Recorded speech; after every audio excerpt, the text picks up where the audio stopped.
Hi, this is Scott Garibay, and today we're going to be talking about the 46th year of Dungeons & Dragons history, 2019. All right? And we're going to look at that year through the filter of clear: catalyst, location, entity, artifact, and relationship. So who is our catalyst for the year 2019 for Dungeons & Dragons? Well, it is a gentleman by the name of Matt Colville. And this year, Matt Colville is working full-time making third-party Dungeons & Dragons content, okay? His content is, and the reason he's able to work full-time in 2019, and Matt Colville will be making YouTube videos that have hundreds of thousands of views, right? That Matt Colville will be able to have a streaming D&D game that is literally paying his salary for this year, you know what I mean? Because he switched over from being a full-time video game employee, video game company employee. This year he is working full-time for Dungeons & Dragons. This is a huge accomplishment, and all of this is was achieved because of the achievement of Stronghold and Streamings, the first Dungeons & Dragons source book, okay? And actually, it is a source book that was made using the Dungeons & Dragons open gaming license, right? I'm not sure you could actually even say it's a Dungeons & Dragons source book, but it is absolutely Dungeons & Dragons adjacent, and it's the closest thing there is today to an official Dungeons & Dragons third-party product, right? Because the reality is Dungeons & Dragons is not like it was in the third edition, where the OGL was highly respected. In some ways, the OGL kind of stands off to the side nowadays, you know, with WotC gone, we're not sure if we really want making people making content for our games, but it continues because they don't want to shut people out, right? But Matt Colville did Stronghold and Streamings, and that source book for that D&D adjacent source book made $2 million on Kickstarter, right?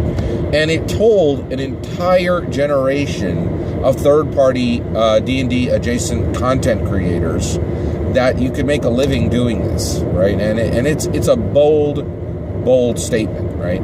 And it also really very much speaks to the incredible vibrancy and robustness of the Dungeons & Dragons environment today, okay? Now, the reality is $2 million isn't a lot of money, but it is significant.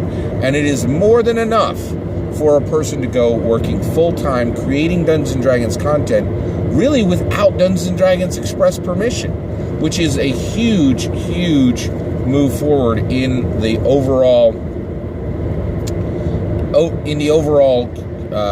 creation community, the community of D&D creators, actually third-party D&D creators, which is third-party is a tough space to be in. It is truly a tough space to be in, right?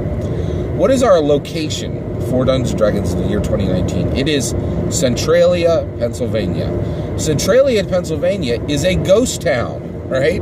It's absolutely fascinating. And I have visited it. It's truly it's an incredible space in the world, right? And if you're anywhere on the East Coast, I would highly recommend visiting it.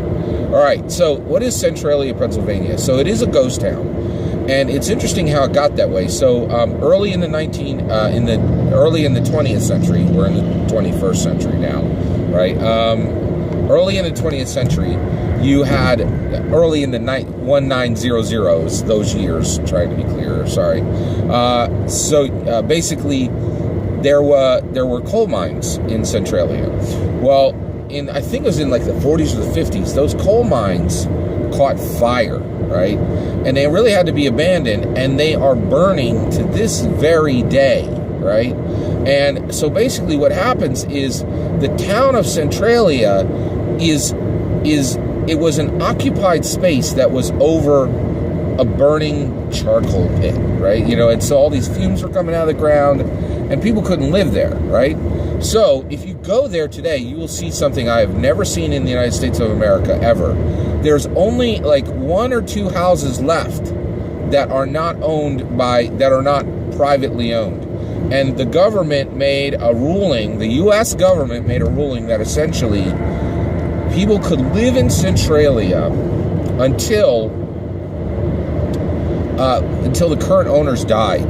But then the entire city is eminent domain. And man, are they serious about this. When you go to Centralia, Pennsylvania, the streets are covered in graffiti and have been grown over with grass and trees and roots and weeds, you know what I mean? And no one lives there. The entire city is vacant of humans, right? There's one or two residential properties that people are literally waiting for those people to die, and then the whole town goes to the U.S. government, eminent domain, and absolutely no one lives there. I've never seen anything like it. When you get there, the street signs have been screwed off of the posts, and just the posts stick up with nothing on them. It is bizarre, right? And so, in our real world, in IRL, we have this city that has no living residents, right? Say maybe one or two at the very, very fringes. And in addition to that, like vapors come up out of the ground out of burning catacombs below. Man, if that isn't an IRL dungeon, I don't know what is. So Dungeons & Dragons is a wonderful thing. There are no dragons flying in our sky, but man, I think you could absolutely make an argument that we got our own dungeons. And who knows, with cloning, maybe we'll have dragons sometime soon as well. So, but Centralia, Pennsylvania really is the closest thing, in my opinion, there is to an IRL dungeon. Certainly on the East Coast of the United States of America. It's really, really fascinating. And I think it really has a very strange link to Dungeons & Dragons. So who is our entity for the year 2019? Well, for the year end 2019, our entity is Nancy Pelosi, all right? Now, Nancy Pelosi, I believe she's the Speaker of the House. I think that's right. But she is a powerful United States politician, and she's pretty much the voice of the Democratic Party, right?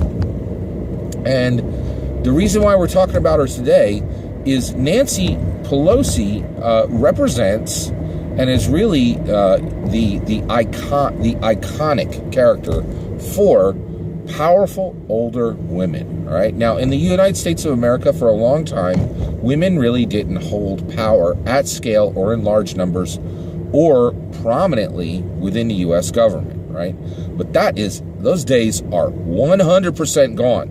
Nancy Pelosi just straight jacked President Trump and completely denied him his wall, right, and made him declare and actually prompted him, because he didn't get what he wanted, to declare a national emergency, which she did not want him to do.